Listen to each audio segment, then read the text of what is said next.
ભગવાન શ્રી કૃષ્ણચંદ્રની મુરલીનો મીઠો મીઠો મધુરો સૂર જ્યારે વૃંદાવન ગામની અંદર ગોપીઓના ઘર સુધી આવ્યો, હૃદયમાં અત્યંત લાલસા હતી કૃષ્ણને મળવાની. એ લાલસા એકદમ તીવ્ર થઈ, એ તડપ, એ પ્યાસ એકદમ તીવ્ર થઈ.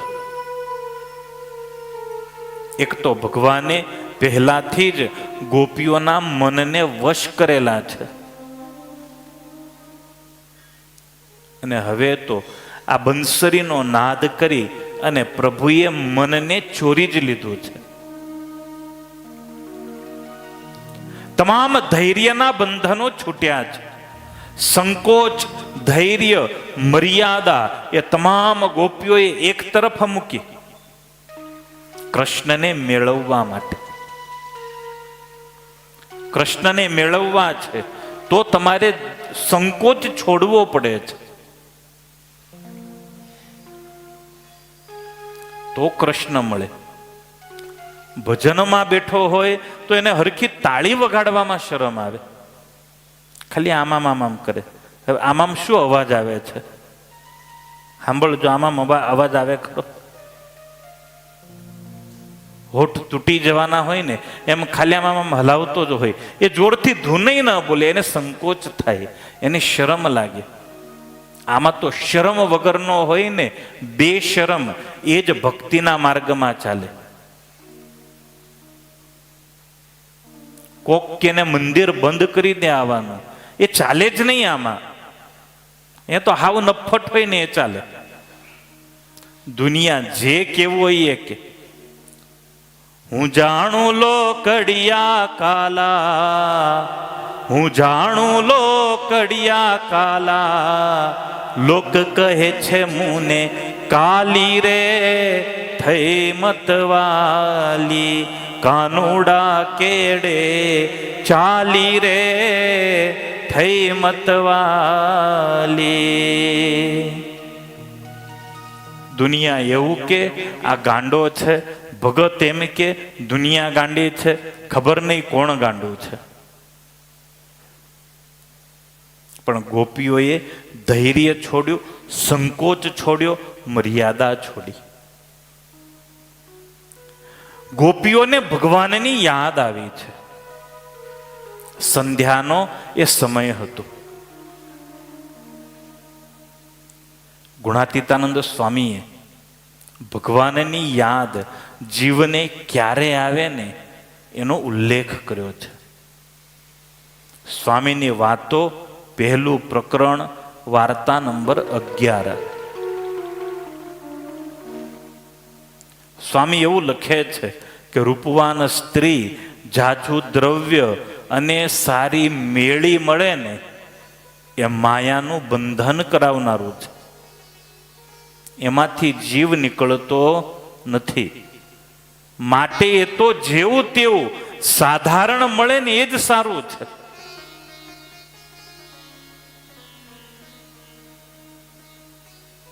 રોજ ઘરે કકળાટ થતો હોય ને તો પછી અમારી પાસે બેહી જ રહીએ. એને ખબર જ હોય ઘરે જઈશું ને પાછો કકળાટ થશે, એના કરતા અહીંયા બેહવું સારું.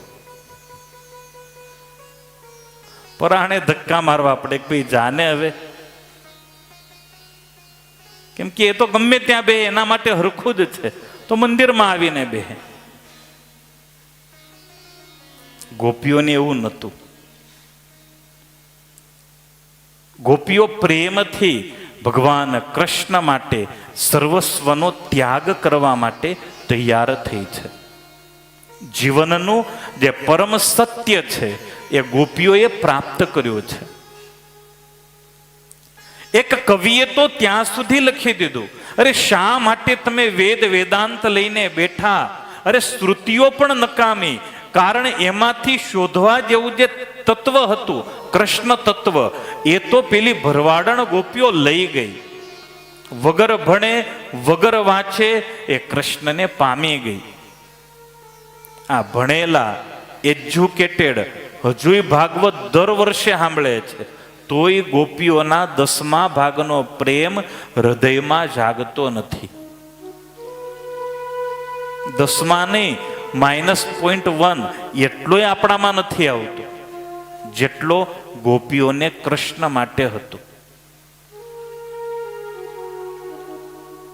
કોઈ ગોપી ઘરનું કામ કરે છે, કોઈ ગોપી દીકરાને ધવરાવી રહી છે, કોઈ ગોપી પતિને જમાડી રહી છે, કોઈ ગોપી સાસુની સેવા કરી રહી છે. પણ જેવી કૃષ્ણની વાંસળી સાંભળી તે તમામ કામો ગોપીના એમનેમ રહ્યા છે.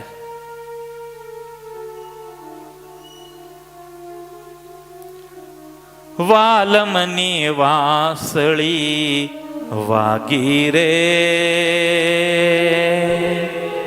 મારું મન હરખાય રે. જમુનાને તીરે વેણુ વગાડે શ્યામ, આજ જમુનાને તીરે વેણુ વગાડે શ્યામ, વાલમની વાંસળી વાગી રે મારું મન હરખાય રે. હો વાલમની વાંસળી વાગી રે મારું મન હરખાય રે.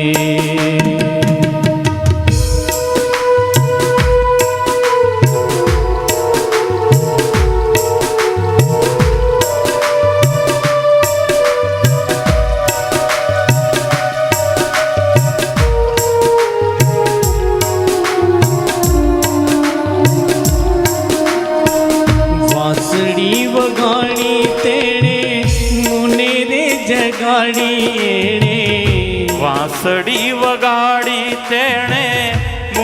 રે જગાડી એણે. વાંસળી વગાડી તેણે મુને રે જગાડી એણે. વાંસળી વગાડી તેણે મુને રે જગાડી એણે. મુરલીની ધૂનમાં હું બાવરી થઈ ગઈ, મુરલીની ધૂનમાં હું બાવરી થઈ ગઈ. શ્યામ મારા શ્યામ, હો શ્યામ મારા શ્યામ. વાલમની વાંસળી વાગી રે મારું મન હરખાય રે. હો વાલમની વાંસળી વાગી રે મારું મન હરખાય રે.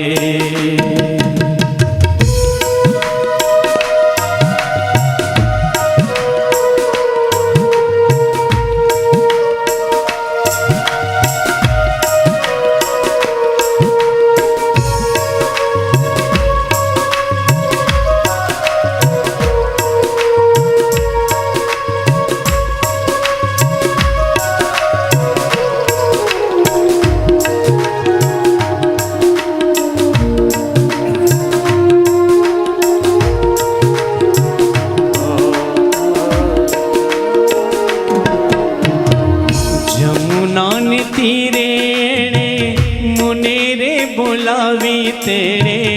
જમુનાને તીરે એણે મુને રે બોલાવી તેણે. જમુનાને તીરે મુને રે બોલાવી એણે. જમુનાને તીરે તેણે મુને રે બોલાવી એણે. કાન કુંવર સંગે રમે કાન કુંવર સંગે રમે શ્યામ મારા શ્યામ, હો શ્યામ મારા શ્યામ. વાલમની વાંસળી વાગી રે